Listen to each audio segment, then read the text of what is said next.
Hello दोस्तों, मैं जवान सिंह स्वागत करता हूं आपका आज की वीडियो में। दोस्तों, जो investors large cap and mid cap category की कंपनीज का कंबाइन एक्सपोजर लेना चाहते हैं तो उनके लिए large and mid cap fund एक बेहतर ऑप्शन बन जाते हैं, क्योंकि ऐसे फंड में आपको लार्ज कैप से पोर्टफोलियो में स्टेबिलिटी मिलती है और वही दूसरी तरफ मिड कैप कैटेगरी की कंपनीज पोर्टफोलियो में रिटर्न्स को बूस्ट करती हैं। तो दोस्तों, आज के इस वीडियो में हम large and mid cap category के म्यूचुअल फंड का डिटेल रिव्यू करने वाले हैं, जिसका नाम है Motilal Oswal large and mid cap fund. तो इस वीडियो में हम डिटेल में समझेंगे कि क्या हमें इस म्यूचुअल फंड में निवेश करना चाहिए या इसको अवॉइड करना चाहिए। तो शुरू से लेके एंड तक आपको जुड़े रहना है ताकि कोई भी इंपॉर्टेंट पॉइंट आपसे छूट ना जाए।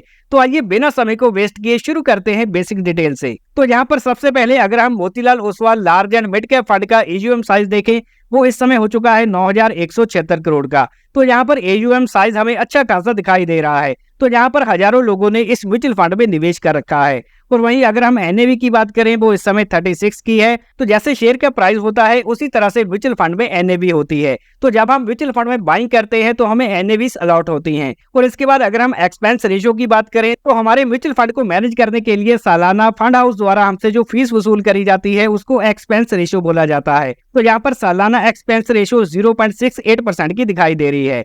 और वहीं अगर हम लॉक इन पीरियड की बात करें तो इस म्यूचुअल फंड में किसी भी प्रकार का लॉक इन पीरियड नहीं है। आप जब चाहें इससे पैसा निकाल सकते हैं, लेकिन यहाँ एक कंडीशन होती है। तो इस म्यूचुअल फंड में जो भी आप इन्वेस्टमेंट करते हैं, अगर वो 1 साल के अंदर अंदर आप सेल कर देते हैं तो यहाँ पर आपको 1% का एग्जिट लोड देना पड़ सकता है। लेकिन अगर आप 1 साल के बाद अपनी इन्वेस्टमेंट को सेल करते हैं तो यहाँ पर किसी भी प्रकार का एग्जिट लोड नहीं देना पड़ेगा। और इसके बाद अगर हम बेंचमार्क इंडेक्स की बात करें, जिसको जो म्यूचुअल फंड फॉलो करता है, इसका नाम है Nifty large mid cap 250 TRI index. और यहाँ पर अगर हम इन्वेस्टमेंट ऑप्शंस की बात करें तो इस म्यूचुअल फंड में 2 प्रकार से निवेश किया जा सकता है। सबसे पहला ऑप्शन है कि मंथली एसआईपी करें, जो कि मिनिमम 500 रुपए से शुरू करी जा सकती है और मैक्सिमम की इसमें कोई भी लिमिट नहीं है। और अगर लमसम अमाउंट आप एक बार में निवेश करना चाहते हैं तो 500 रुपए से कम शुरू करी जा सकती है और मैक्सिमम की इसमें कोई भी लिमिट नहीं है। और इसके बाद अभी हम फोकस करेंगे कि इस म्यूचुअल फंड को किस फंड मैनेजर द्वारा मैनेज किया जाता है और उसके पास कितना एक्सपीरियंस है। तो यहाँ पर फंड मैनेजर्स में सबसे पहले नाम आता है मिस्टर अजय खंडेवाल जी का, जो कि दिसंबर 2023 से इस म्यूचुअल फंड को मैनेज करते आ रहे हैं और उनके पास अपने बिजनेस सेक्टर में काफी ज्यादा एक्सपीरियंस है। और मिस्टर अजय खंडेवाल जी के बाद दूसरे फंड मैनेजर हैं मिस्टर राकेश चेट्टी जी, जो कि नवंबर 2022 से इस म्यूचुअल फंड को मैनेज करते आ रहे हैं, जो कि एक वेल एजुकेटेड पर्सन है और उनके पास इस म्यूचुअल फंड में काम करने से पहले काफी ज्यादा एक्सपीरियंस देखने को मिल रहा है। और दोस्तों, अभी हम जानेंगे कि पिछले सालों में इस म्यूचुअल फंड ने किस प्रकार के रिटर्न बना के दिए और अपनी कैटेगरी के मुकाबले इसकी किस प्रकार की परफॉर्मेंस रही। तो यहाँ पर सबसे पहले अगर हम इस म्यूचुअल फंड के 6 महीने के रिटर्न देखें तो जी 1% पॉजिटिव में दिखाई दे रहे हैं। वहीं इस कैटेगरी के एवरेज रिटर्न हमें दिखाई दे रहे हैं 0.28% के। और इसके बाद अगर हम 1 साल की परफॉर्मेंस देखें तो 20% के रिटर्न इस म्यूचुअल फंड ने बना के दिए और कैटेगरी के रिटर्न है 2.0% के। और 3 सालों में 33% के एनुअलाइज रिटर्न इस म्यूचुअल फंड ने जनरेट किए हैं। एनुअलाइज रिटर्न का मतलब है कि 3 सालों में एवरेज किस प्रकार से ग्रोथ देखने को मिली। और वहीं अगर हम इसकी कैटेगरी की बात करें जो 20.8% की है और 5 सालों में इस म्यूचुअल फंड ने 34% के एनुअलाइज रिटर्न जनरेट किए और कैटेगरी ने 26% के जनरेट किए। और इस म्यूचुअल फंड को मोतीलाल फंड हाउस द्वारा लॉन्च किया गया था सितंबर 2019 में। तो 5 साल 8 महीने का इसको समय हो चुका है। तो वहां से लेकर अब तक इस म्यूचुअल फंड ने 25% के एनुअलाइज रिटर्न जनरेट करके दिए हैं। तो यहाँ पर अगर हम सीधा कंपेरिजन देखें तो इस म्यूचुअल फंड ने 1 साल में, 3 साल में और 5 साल के टाइम पीरियड में अपनी कैटेगरी को बीट किया है। और वहीं अगर हम इस म्यूचुअल फंड की कैटेगरी के मुकाबले इसकी रैंकिंग को देखें तो यहाँ पर 6 मंथ में हमें इसकी रैंकिंग 14th की दिखाई दे रही है और 1 साल में जो नंबर 1 पोजीशन पे रहा है 44 म्यूचुअल फंड्स के मुकाबले। और वहीं 3 सालों की बात करें तो 32 फंड्स के मुकाबले नंबर 1 पोजीशन पे रहा है और 5 सालों के टाइम पीरियड में जे म्यूचुअल फंड नंबर 1 पोजीशन पे रहा है 25 म्यूचुअल फंड्स के मुकाबले। तो यहाँ पर हमें एक बेहतर रैंकिंग इस म्यूचुअल फंड की देखने को मिल रही है। तो दोस्तों, अगर हम सीधा इस म्यूचुअल फंड के रिटर्न्स को कैलकुलेट करके देखें तो जब ये फंड लॉन्च हुआ था उस समय अगर किसी ने 1 लाख रुपए का निवेश कर दिया होता तो आज तक उसके 3,60,000 बन गए होते। और वहीं अगर किसी ने 10 लाख रुपए का निवेश करा होता तो आज उसके 36 लाख के करीब बन गए होते। और इस म्यूचुअल फंड की एसेट एलोकेशन की बात करें तो यहाँ पर इक्विटी में इनके द्वारा 98.5% की एलोकेशन रखी गई है।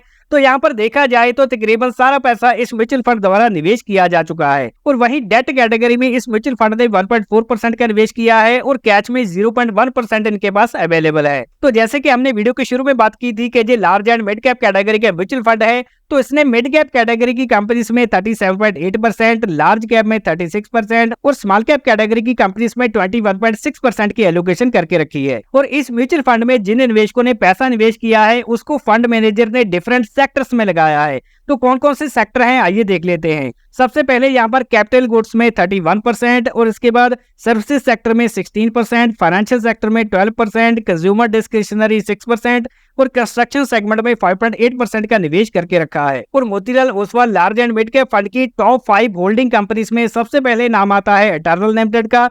तो यहाँ पर जो जोमेटो लिमिटेड है उसका नाम अभी एटर्नल लिमिटेड हो चुका है, जिसमें इन्होंने 5.6% की एलोकेशन कर रखी है। ट्रेंट लिमिटेड में 5%, भारत डायनामिक में 4.26 और भारत इलेक्ट्रॉनिक में 3.90 और भारतीय एयरटेल में 3.87% की एलोकेशन देखने को मिल रही है। और अभी हम इस म्यूचुअल फंड के पोर्टफोलियो की पोजीशन पर फोकस करने वाले हैं।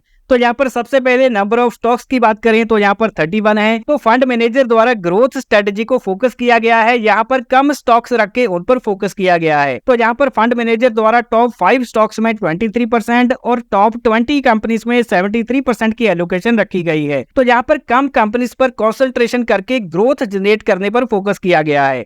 और वहीं अगर हम प्राइस टू अर्निंग रेशो की बात करें वो इस समय 59 की है। और वहीं जो बेंचमार्क इंडेक्स है जिसको जो म्यूचुअल फंड फॉलो करता है उसकी प्राइस टू अर्निंग रेशो है 27 की। तो यहाँ पर प्राइस टू अर्निंग रेशो को अगर हम बेंचमार्क से कंपेयर करके देखते हैं तो हमें वैल्यूएशन काफी हाई दिखाई दे रहे हैं। और अभी हम कुछ इंपॉर्टेंट रिस्क रेशोज को कंसीडर करके देखेंगे। तो यहाँ पर सबसे पहले है अल्फा रेशो, जो कि हमें बताती है कि इस म्यूचुअल फंड ने अपने बेंचमार्क के मुकाबले कितना ज्यादा आउट परफॉर्म किया है। तो ये नंबर जितना बड़ा होता है उतना ही आउट परफॉर्मेंस हमें ज्यादा दिखाई देती है। तो यहाँ पर इस म्यूचुअल फंड का अल्फा है 9.18 का और कैटेगरी का अल्फा है 5.86 का। तो अपने बेंचमार्क के मुकाबले इसने काफी अच्छा प्रदर्शन किया है। और इसके बाद आता है बीटा, जो कि हमें बताता है कि मार्केट सेंसिटिविटी किस प्रकार की है, कि जब मार्केट में अप एंड डाउन होता है तो इस म्यूचुअल फंड में कितनी वॉलेटिलिटी देखने को मिलती है। अगर ये नंबर 1 से ज्यादा है तो वॉलेटिलिटी हाई है और अगर ये 1 से कम है तो वॉलेटिलिटी हमें कम दिखाई देती है।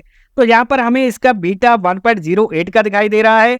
तो वॉलेटिलिटी इसमें नॉर्मल से ज्यादा दिखाई दे रही है। और वहीं जो कैटेगरी है उसका बीटा है 0.99 का।